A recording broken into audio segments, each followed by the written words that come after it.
আমগর এলাকায় আমগর মেম্বার সাহেবে আমার মাইয়ার পুষ্টি কার্ড দিতে চাইছে। তখন কাগজপত্র নিয়ে গেলাম, কয় যে 5,000 টাকা জমা দেওয়া লাগবে, তাহলেই পুষ্টি কার্ড হবো। 5,000 টাকা আমার আব্বাও দেখে নাই। আমি কই চাইতাম 5,000 টাকাও নাই, আমার পুষ্টি কার্ডও নাই, মানে আমি উপযুক্ত হই নাই পুষ্টি কার্ডের। আমার যে ঘর বাড়ি নাই, টাকা সম্পদ নাই, লেগে উপযুক্ত হয় নাই। উপযুক্ত কখন হমো?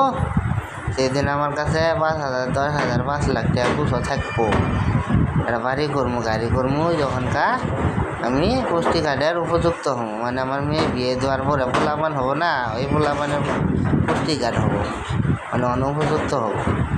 বাইতে আছি কব কি পয়সা আল্লাহ একটা পুষ্টি কার্ড দিয়ে আইগা তো ব্যাপারটা এই দেশটার মধ্যে মানে এলেই চলতেছে এখন। 5 লাখ না কামাই কিন্তু দেখাবার পেলে পুষ্টি কার্ডের উপযুক্ত হয় না।